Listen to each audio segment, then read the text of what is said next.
Hey, good morning, everybody. Welcome to a midweek episode of 5 Minutes with Phil. And I appreciate you joining me here today. We're going to look at another portion of Scripture to kind of help you get going on your day today. And today, I want to talk about how we deal with certain people that are around us, okay?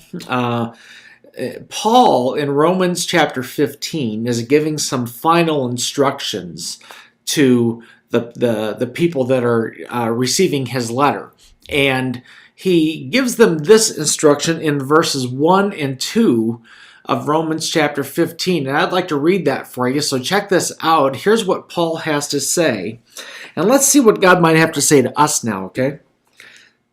We who are strong ought to bear with the failings of the weak and not to please ourselves.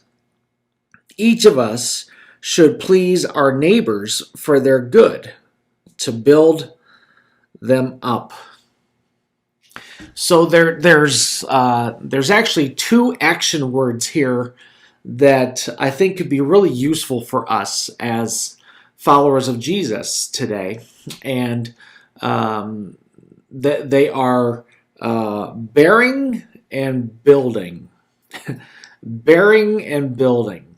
And specifically, let's start with the first verb there, the first action that we're looked upon to take. It's bearing. Now again, the scripture says that we should bear with the failings of the weak. First of all, I will tell you that I don't always have it all together. And like you, sometimes I don't get it right.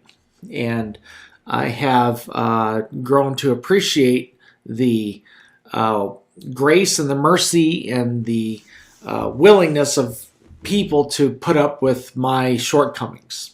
And I bet that's you as well. Well, Paul here is saying, look, okay, let's bear with the failings of other people, especially those people that are weak. We're as followers of Jesus Christ, we're going to be surrounded by different kinds of people. There's going to be people that are stronger than us spiritually. There's going to be people that are weaker than we are spiritually.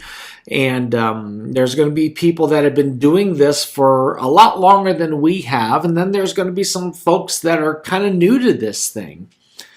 And everywhere in between. And sometimes out of weakness, or because a person might lack maturity, they may fail spiritually. They might make some mistakes. And what's our responsibility? Okay, we are supposed to bear with that. We can't reject them. Now, we don't enable. Okay, listen, we don't enable bad behavior.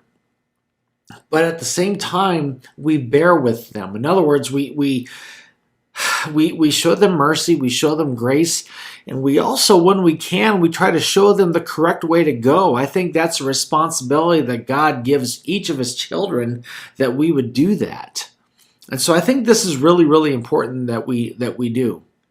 Then the second action word is not just bearing with the failings of the weak, but also building up the neighbors that are around us.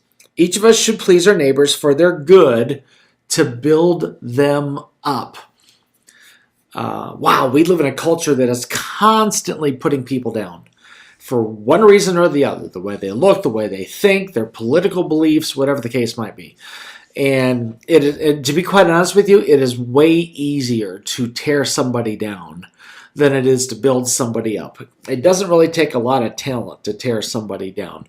But I think that when God's people choose to build other people up, that he is very, very pleased. And I would challenge you to look around you to see who it is amongst your neighbors, co-workers, fellow students, friends, family members.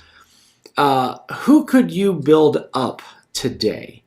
Who could you please and be a blessing to build them up? And I would encourage you to really, really ask the Lord how you can do that. So this morning, I want to challenge you to do your best to try to be one that bears with the failings of somebody else and also builds up someone and make them better. And I think God will be pleased with that. Okay, so that's my challenge for you today. I hope you have a great day. God bless you. We'll talk again later. Bye-bye.